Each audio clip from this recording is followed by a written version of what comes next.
Welcome back to another episode of She Conquers Dirt, a Power Hour series.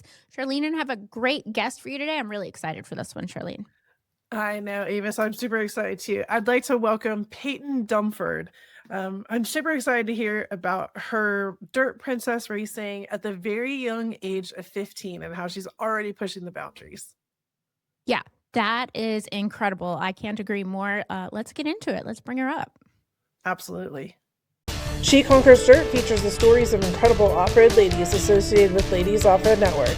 Power Hour can be found on YouTube and your favorite podcast outlet. Now buckle up and let's roll. Right. Welcome up, Payton. Thank you so much for being with us this morning. Why don't we jump into it and give us a little bit about yourself? Take about 3 minutes and just tell the people what they need to know about you.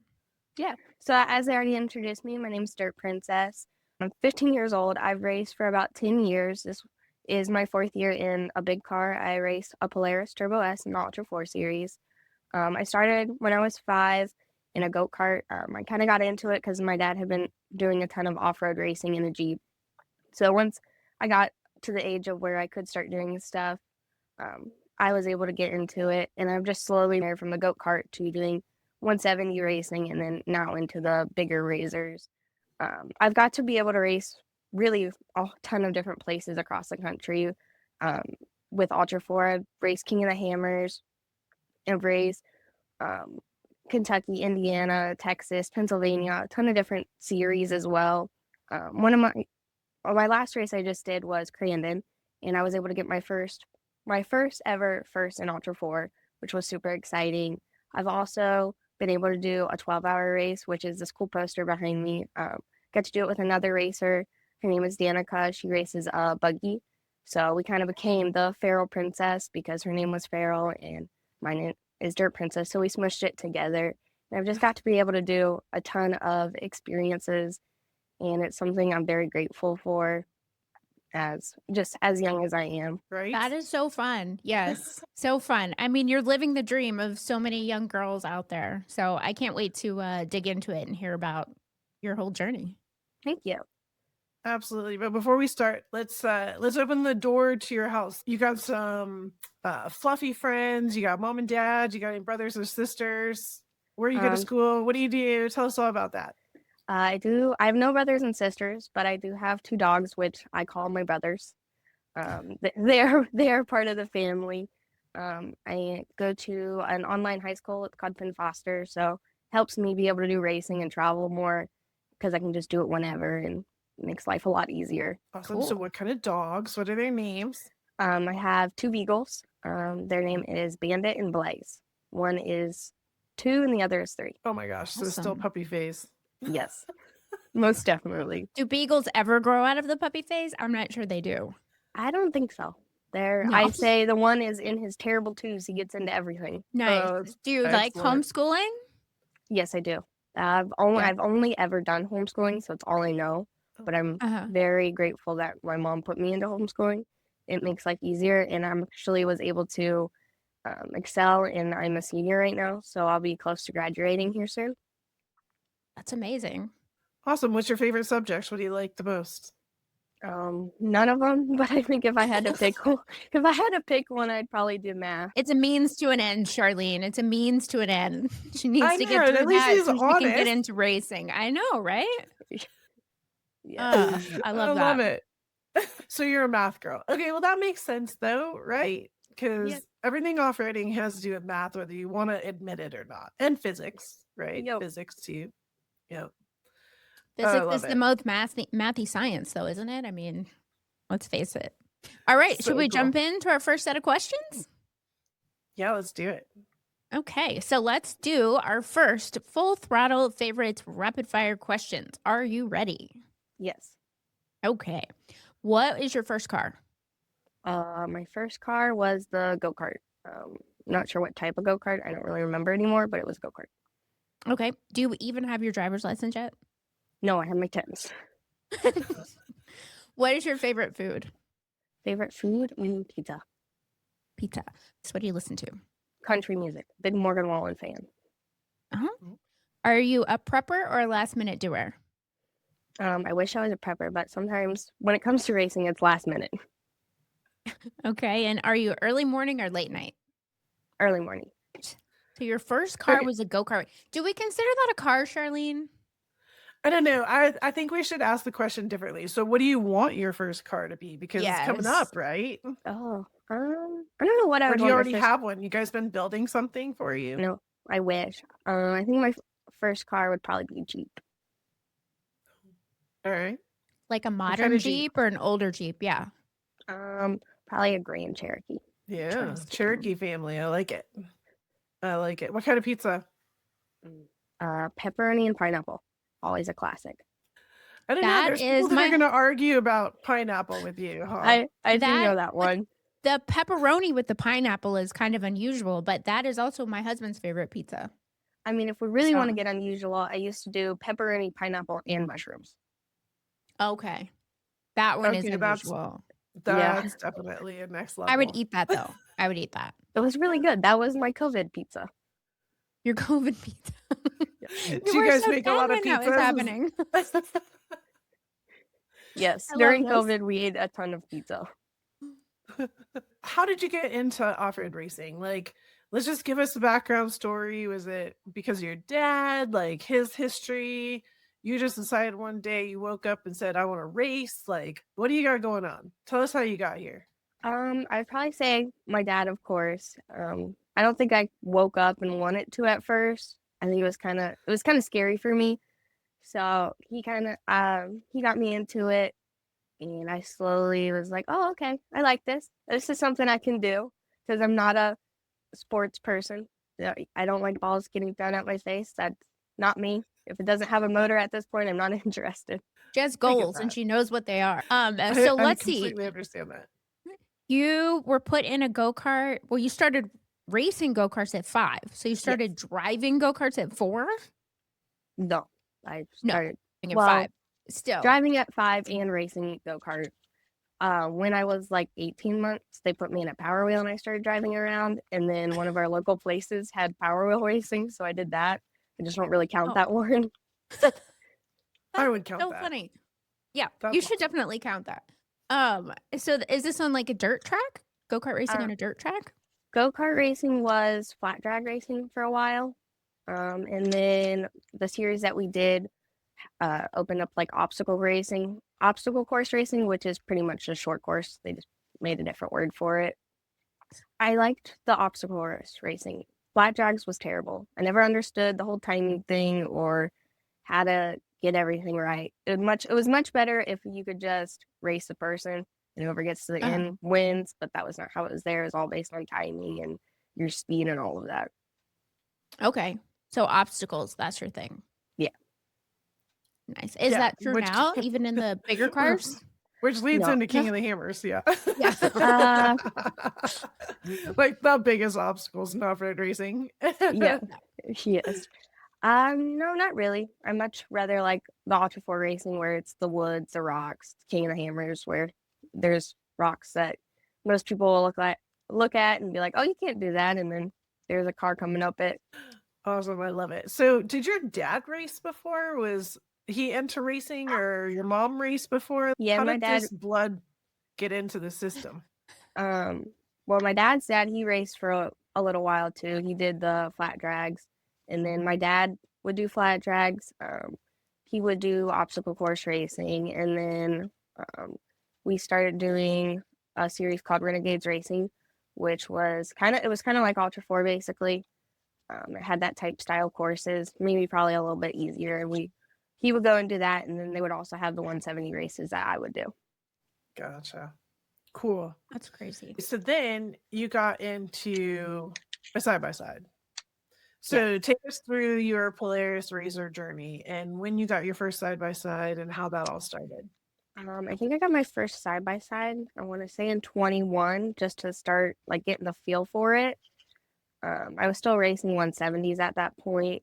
And then in 2022, I did my first ever big car race in Polaris XP 1000 at Mid-America. So I've kind of slowly worked from there and doing the Ultra4. I raced the XP car for a while, for about a year, and then we got the Turbo S in 23. I was terrified of it at first because it was a lot more horsepower than what I was used to, and it was just something different.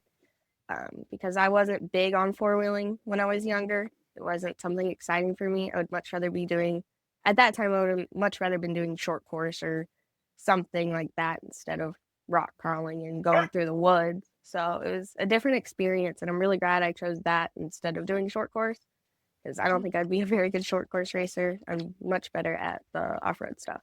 Okay, hold on. I'm going to stop you right there because you just won Crandon, my Yes. friend. And so, I well, won- or is the Ultra4 series where it still goes out into the woods and then it comes back, or is it just short course? At Crandon, they have the short course, but they've added 2 rock piles in the main short course area where everybody can see from the bleachers. And then you go down into the woods and you pop out where they have the big, huge hill area. So that's really where I got my win, was passing people in the rocks, and also how I destroyed my car. Might have messed the frame up just a little bit trying to pass people really fast in the rocks. Just a little bit, Charlene. Not a lot, just a little bit. Just a little bit, lots of broken parts, but that's okay. That's That's what it's all racing, right? about. Yep. Exactly. Yeah. Yeah, I love it. Okay, so you went through some series of years and vehicles really fast, but I think just to help other people understand the relationship. So you were in the 170, and how old are you? I'd probably say 9, maybe. So 9, 2019. right? Yeah. Yeah, and then in 2022 you got the XP 1000. So how old were you then? Like 12. I think my first race I was 11, and then I turned 12 right afterwards. Yeah, Okay. so you're 11 years old and an XP 1000. I need Isn't to that hop in here. incredible? All right, Peyton. I'm a total rookie. Tell me more, like give me a visual. Explain this razor to me. How many horsepower, how fast we're gonna go in it, all those things. So it's a 1000cc motor. Top speed's about 80. And then the time I had it, I was running 33 MRT tires. Okay. And how many seats? 2 seats, 4 seats? 2 seats. It was a 2-seat Okay. razor. And you run with a co-driver? Yes. Most races aren't mandatory with co-drivers. I need a co-driver. And then when I was in the youth class for a little bit, you had to run a co-driver just to keep it safe. Okay. So who's your This isn't co-driver generally? Yeah. My dad is my co-driver. Yeah. Does that's it what I have thought. to be an adult? If you're in the youth class, it has to be someone over 21, I want to say. The rules keep changing, but I'm pretty sure it's 21. Okay. But an adult, basically. Yeah, Okay. basically an adult. So if we're going 80 as a youth, we're giving a little bit of supervision. Okay, got it. Yes.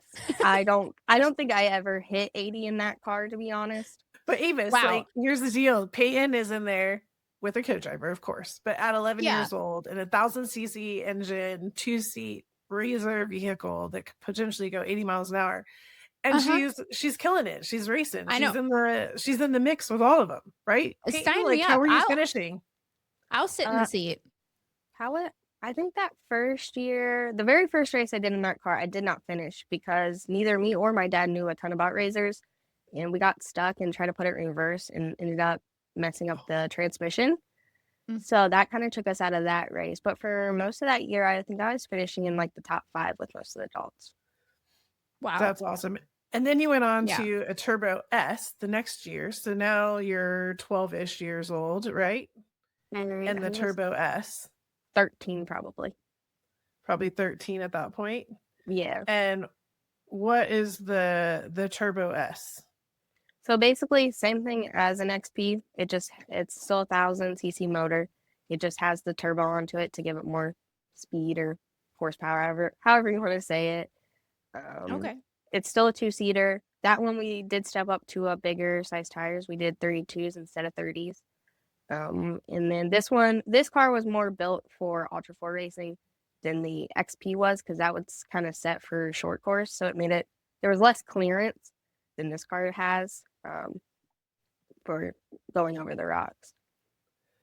And with the turbo, now we're up to the 100-mile-per-hour mark, potentially. Like, there's a lot of variations in that. But just to give you an idea, Avis, of what that turbo does when it, like, adds into the equation. Nice. Yeah. Yeah. And so Fun. now is that Turbo S, which you guys are currently racing? Is that what we're in now still? Yeah, so the Turbo S that we got in 2023 is still the one I am racing and the one I am currently prepping right now for hammers. Sweet. Okay, the next thing you need to explain is the classes, right? So 4900 is what we call the UTV class for King of the Hammers, Ultra4 Racing. But then there's the youth class, there's different levels of the UTV. So where did you start? Where are you at? Tell us about this class. So for 4900, for Ultra 4, the series, there's only 3 different types of classes. There's open, stock, and pro mod, which later they added the Youth 1000 class, but that came after I started racing. When I first started racing, I was in stock class, I'm pretty sure. And then the second year, we moved up to open, the open class, which open is basically you can build whatever as long as it still has a UTV motor in it. I'm pretty sure that's what the rules. Stock is stock. I've not been in pro mod. And then once you go to King of the Hammers, that's where it opens a ton of different classes. You've got sportsman class, which that basically is you don't have to take some of the hard rock trails. Then you still have the 3 normal classes: stock, open, pro mod, and I think there's a couple. I think they have like stock, turbo, NA, some different classes there. And then the youth class is still UTV. You can build either an NA or a turbo car, and you have to run with an adult. And sometimes they make special courses for the kids to limit some of the obstacles. Most of the times they still just run the same adult trail. Wow. So what class are you running in this year at King of the Hammers? I Where will should be we running. find you? I will be running in the sportsman class for this year, just to kind of ease my way into some of the bigger rocks. So sportsman with class adults. and the Yes, with adults. I am done with Wow. kids. She's done with that, Charlene. I'm We're done with with that. do you age? Well, I think you age out. So when do you age out of the kids class? Rules changed for Yeah. that one. I think there was originally 16, but at one point they were talking about making it 18 because some kids who are 16 aren't quite ready to race with adults or do some of that. But I still think for right now it is 16. You age out of the class. Okay, so you have not aged out of the class. You are making a legitimate decision to go into the sportsman class and go run with the big guys. Yes, technically I still would have one more year I could run. And I did forget to mention that when I first started racing, I was racing with adults for I think the first two years.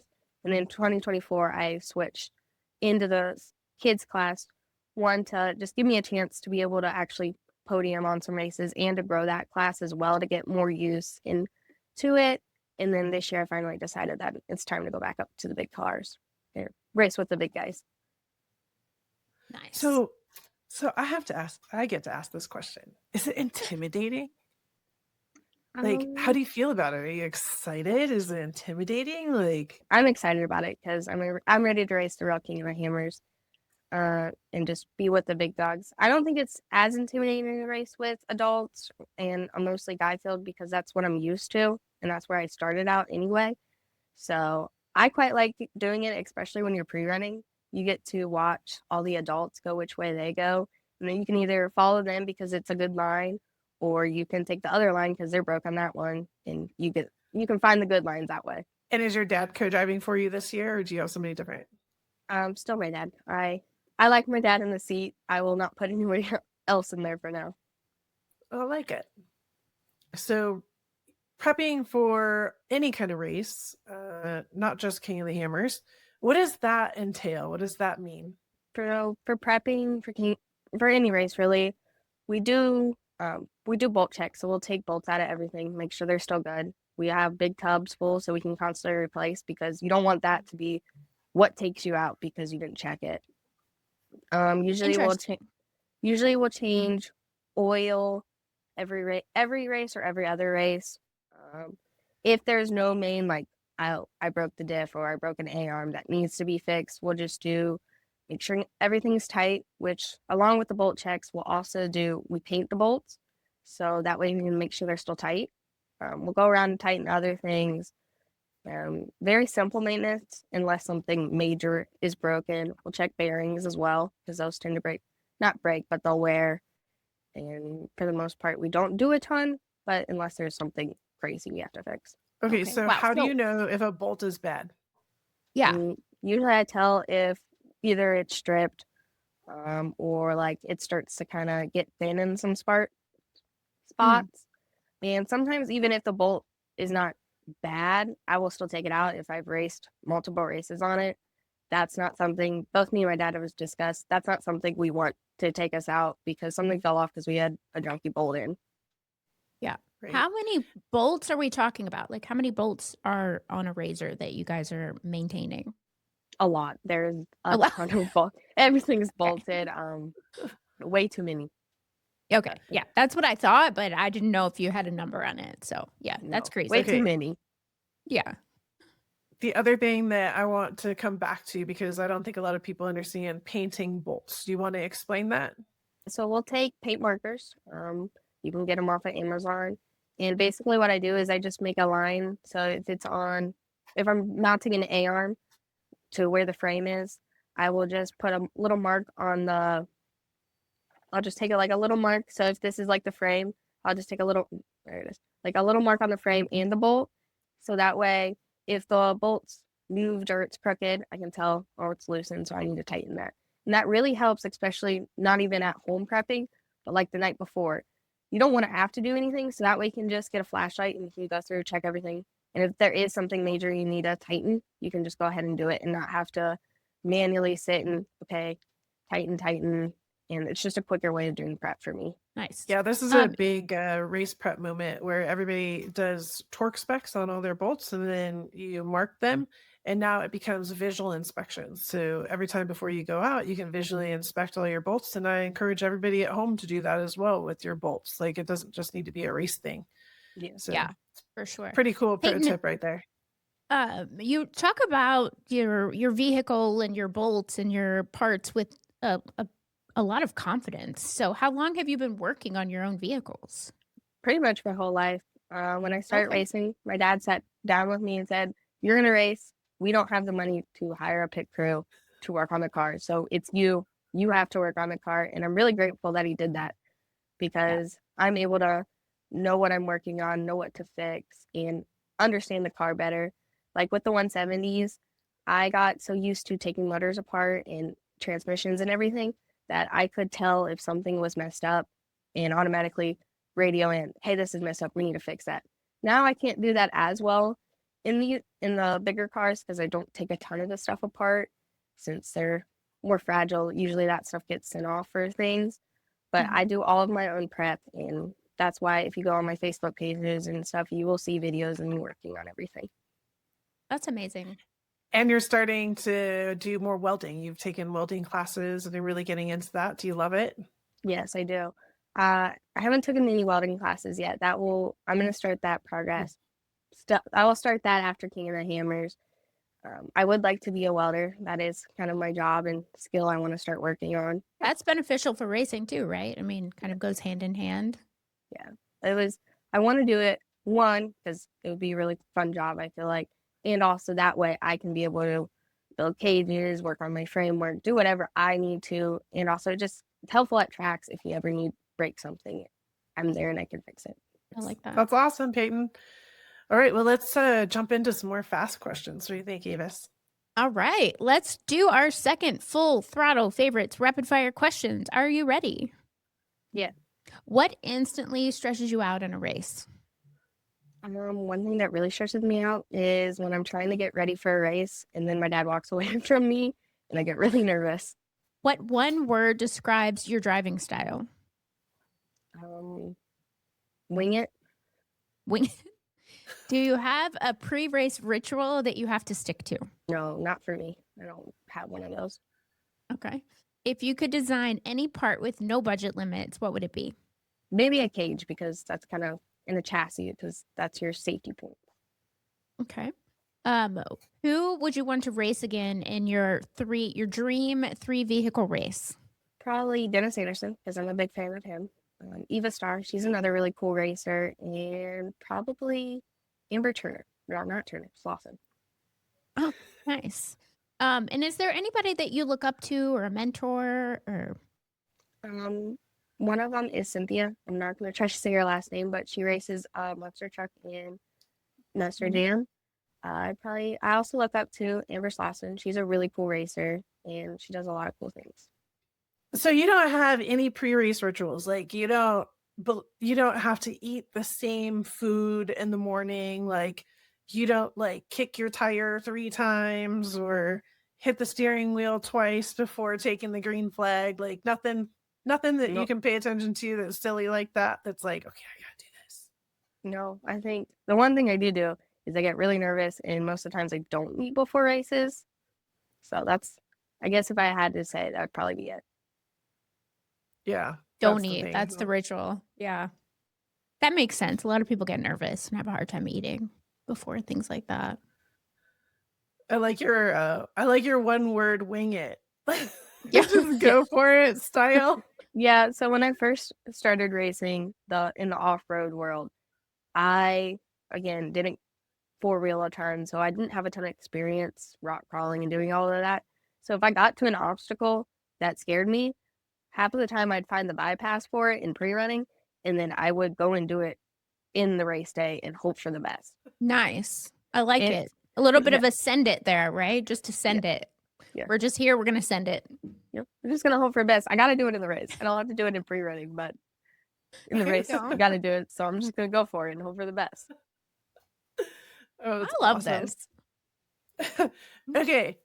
What is your proudest heck yeah moment? Like, heck yeah, I totally did that. Holy cow.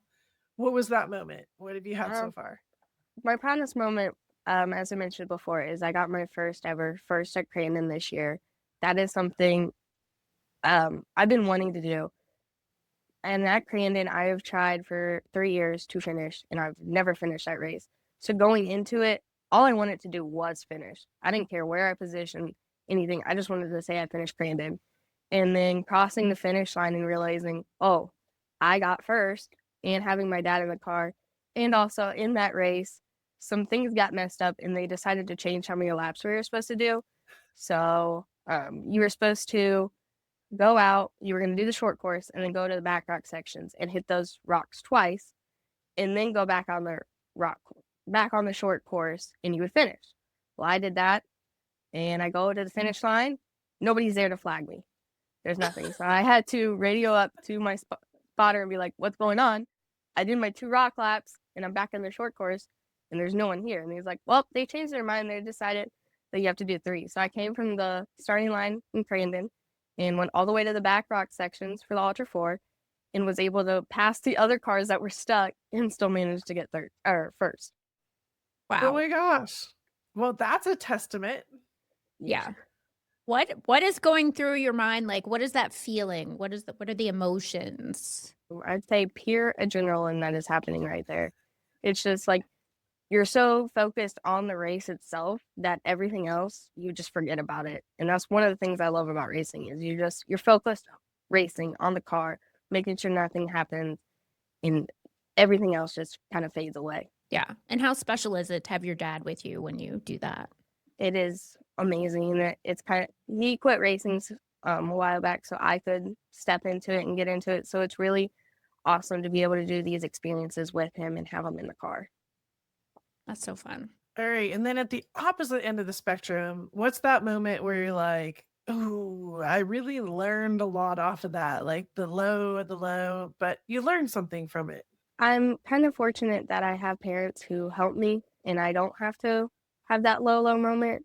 And I'm not saying it's not coming anytime soon, but as of right now, I don't think I've kind of had that low moment. Talk about this 12-hour race that you guys did. Because again, I just keep staring at this logo in the background. I just love it. I know. So It's tell the us more best, about isn't that it? and what it's all about.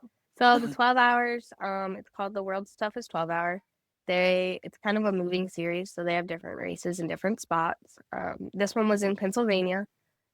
Basically, they don't have it's not really any hard rock sections. It's more just woods, or wherever you are.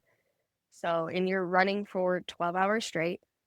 They will help you get back to pits if you break because, again, it's a 12-hour race. So as long as you finish the race, you're good. So kind of different than the racing I'm used to. If you you can finish, but maybe you still have a lap down or something, and they'll still count you as a finish. For this one, you have to make sure you finish at 12 hours. You can't finish at 11:59, or it's not considered the win, or you did not finish the 12 hours. So you'll tend to see sometimes people who will just sit at the finish line waiting because you can't make another lap almost in the time, or somebody else will grab your win. So you'll sit at the finish line and wait till it comes. But for this one specifically, I was partnered up, as I said before, with another racer. She does bouncers. So this was her first ever UTV race with me. So we did it together. You get to go on a poker run, and they show you the course. So you only get to see the course once before you race it for 12 hours. And you go along, and they have certain spots, and they do the poker chips or whatever. But basically, we're out there trying to figure out what the course is. You go on, depending on where you're at, courses depend on the miles. This one was, I think, 10, and we were able to make, I don't remember how many laps. But basically, you're just going for 12 hours. And in normal races, you want to be really fast and finish and just go. But this one, it's kind of a mind game because you want to keep the car together and be able to make it to that 12-hour mark. So even if you might be slower at the start or slow or you have brakes and stuff, you can still have a chance of winning or podium because you're keeping that car together, because you have a lot of people who will just go super fast and wreck and to where they can't get a car back together. And that's where you're be able to get past people. Big strategy. Okay. Yeah. So when you're saying that you're partnering up with her, are you guys paired up in the car together, and then you flip-flop drive seats, or are you driving with your co-driver and she's driving with her co-driver and you do so many laps? She would drive with her dad, and then I would drive with my dad, and we would flop. Usually it kind of landed at 3 hours because the other driver would get in as soon as we needed fuel. So it'd be about 3 hours, and then we'd swap back and forth for the total of the race. That's really cool. That's a great experience. That's strategy at its strategy right there. Yeah. Honestly, I'm starting to like those 12-hour races, and then next year we're going to do another 12-hour race, and then we're going to try to do a 24. Very cool. So you've had a lot of opportunities in your short 15 years, really like 10 years of racing, right? Since you were 5 to 15. And you have a passion for helping others understand how to get into racing. So what's some of your advice for somebody that may be listening right now that wants to get into racing? Don't be scared. I mean, it's okay to be scared. I think everyone is scared when they get onto it, but just go no matter what. Even if your first couple races you don't do good, it's still an experience and it's a learning curve, and just keep trying. I'd also say another big thing is thanking your sponsors. If you don't thank your sponsors, you're not going to really get anywhere. And it's very important. I like how my dad always says, it's not just a sponsorship, it's your marketing partners. So you show them that you're going to help them by posting on social media, thanking them, and trying to get more people to buy their products. And it really helps to get sponsors and to keep your sponsors. Let's dig into marketing partners a little bit more. Do you want to list your partners right now? Yeah. So for still right now, we're still trying to work on some more, but some of my main ones are MRT Tires, Full Light Wheels, All Things UTV, Power Sports Nation, and CW Motorsports. And there's still tons of other companies that are helping me. We're just still trying to kind of finalize things for next year. That's a challenge, right? As you come into this time of year, all the partnerships come in at the end of the year, and then you're starting to roll into a new year and a new season and make sure everybody's lined up. What are some of your pro tips that you have used in the past to acquire partnerships, or things that have worked out well for you? Things that have worked out for me is definitely social media. Being able to come up to people, because most companies are used to somebody just be like, give me this. And there's not a really return factor for them. So being able to show them like, here, I will make videos, or I'll post and I'll share your stuff to get more really helps. Also doing like end of the year gifts for people.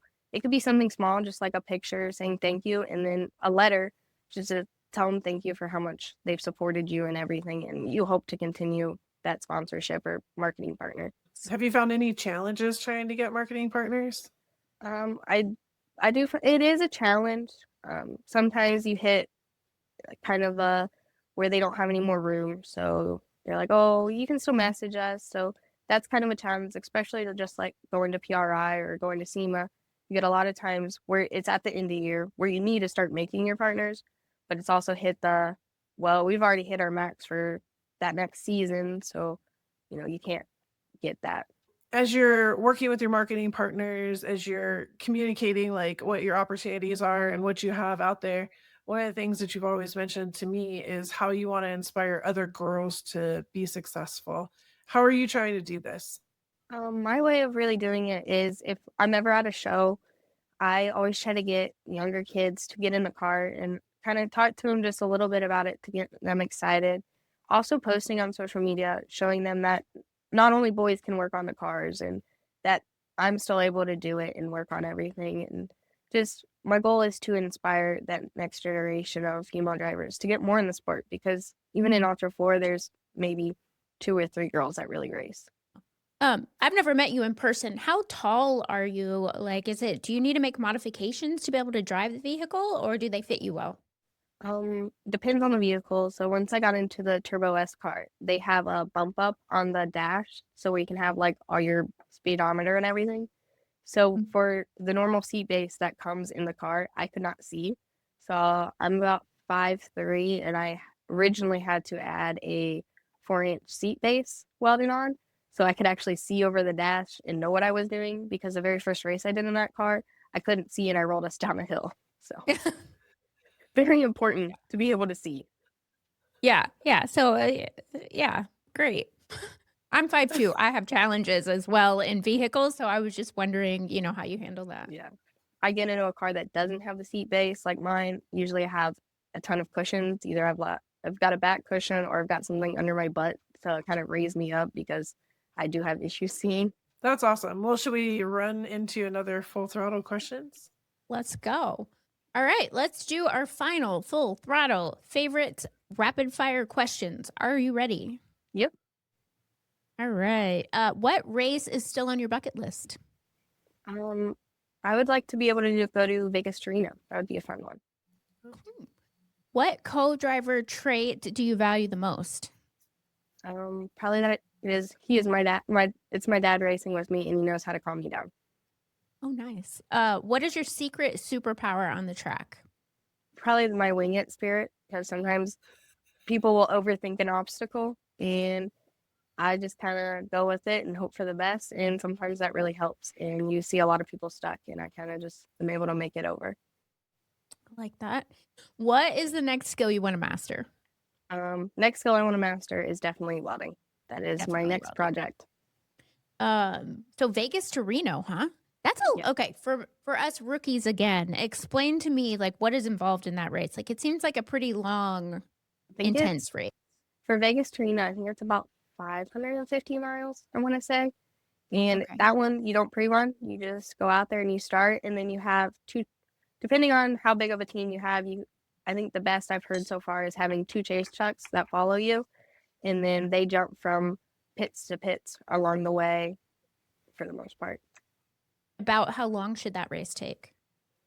Just depends on how fast you're going. I'm not too sure. I know the limit for the race is, I think, 24 hours. And then it's considered a do not finish race. Wow, that's intense. Yeah, it's very intense. Yeah. And it's a great race. So it's a point-to-point race. It's the US version of, a Baja style race, right? And it's very exciting that they still have it. Best in the Desert is still running it. And now the Legacy Series is helping out with it. And so, yeah, it has a lot of miles to it. It's a demanding race because there's a lot of whoops out there in the different categories and in the different sections. Luckily, there is a lot of opportunity for pit crews to jump in and help, but it's a no chase race, which means a no chase race means nobody can be on course other than the racer. The chase teams cannot touch the vehicle unless it's in a pit. So how she was saying that there's 2 pit trucks, one would go to pit 1 and then they would jump to pit 3, and the other truck would do 2 and then they would go to 4, or however the pit strategy works like that. So Right. yeah, that's where she's coming in and saying it makes the most sense to have 2 trucks out there. And Yeah, but that's desert racing. So you're excited about desert racing? That's something that you want to get into? I wouldn't say it was something I want to get into, but it would be a really exciting race, and it might be something that's happening soon. Oh, sounds like know. secrets. We just dropped That's the what we're carrot. here for. The dirt. Get a little dirt on the situation. I like it. And So- I'm loving this theme of just the wing it. I'm a little bit of a wing it person, so I'm really appreciating this about Payton. She's like, doesn't matter. Yeah, I'm a top racer. What's your strategy? I just wing it. I just wing it. I see it, I handle it. Yeah. No, Yeah. you see it, you handle it. That's Yeah. you just handle it. I like it. There you go. I love it. Awesome. And so some of the best advice that you've ever gotten. I still think the best advice is from my dad when we started. You've got to work on it. It's your car, your race team. You have to do it and not expect somebody else to. And I think everybody should work on their cars. Not only does it help just to understand a car, but if you're ever stuck on course, that way you know what you're doing, or you know what to call back to pits. Hey, I need this part, I need this, and you just know what you're doing. How old do you think you were when you changed your first tire? That's a good question. I'd probably say 5 on the go-kart. I have multiple pictures of me giving my dad dirty looks because I had to change the tire. You keep bringing up welding and cages and all that. Like, have you guys changed out your cage? So just so everybody knows also, like, let me bring it back for a second, because there are certain requirements that you have to have in order to race. So you can't just go to the dealership, buy a Razor 1000, take it home, slap some numbers on it and go race it. Like, there is some levels of, you have to have seatbelts and you have to have cage and you have to have this and you have to have that, right? Every series has its own level as what you have to have that is accounted for it. So at some point, these vehicles that you have, Payton, got a new cage in it. And was that something that you guys bought or built, or just something that you're looking forward to being able to build in the future? I most definitely am looking forward to building in the future, but most of my cars we bought used, so they already had the cages on them because they were already fully prepped race cars. I think there's a certain requirement on the tube you have to use when you're building a new cage. For also, one of the rules is you have to have some sort of doors. They can either be opening doors or solid doors. That way you're safe. There's a ton of different rules on chassis and all that. For like stock class, you're not allowed to change any of the chassis, that like the stock chassis that comes with it. If a tube breaks, you can fix that. You're just not allowed to build yourself a full-on chassis. Good job. Mhm. I'm super proud of you. You're doing a great job. Thank you. It's so fun to hear like the background to everything that's going on also. Yeah. The poster in me is like, wow. Not only do you do this, but you were rocking it at 15. So Thank I'm you. very impressed. Very impressed. I will be So we have following some- you on the KOH leaderboard this year. I'm rooting for you. Thank you. Absolutely. So we have some questions that we've been asking everybody, just to kind of get everybody's pro tips out for us to consider. How do you keep track of your notes and your to-do lists? For like working on the cars and stuff, I have a giant whiteboard in my garage, so that way I can erase stuff as I go and keep things written down. Do you have something that's a routine for the day? Like, I wake up and I eat this, or I have this, or I do this, or I work out at this time, or I do school at this time. Like, what kind of routine do you have that you go through? For most part, my routine is I try to get up early, but not crazy early, do my schoolwork, and then go ahead and get my chores done, so that way I can either go outside and work on the car while my dad's at work, or do whatever else I need to do. Love it. Morning person. And then how do you shut your brain off at night? Is there some kind of routine that you go through at night so that you can go to sleep? Surprisingly, no. I don't really have a routine. I kind of just try to go to bed. But if I had to have one, I'd probably say I would read a book. Kind of that helps shut my brain off. Sometimes I look at my phone, which I know it's really not the best for you, and that probably doesn't help me fall asleep. But I'll sit and scroll if I can't go to sleep. I think we're all guilty of that at some point. A little bit, yeah. What kind of books do you like? I'm a mystery book person. Do you like mystery movies as well, or do you just like to read them? I like mystery movies. I like almost any movie for the most part. I like all genres. Okay. Nice. All right. Well, I think we're rounding out our hour.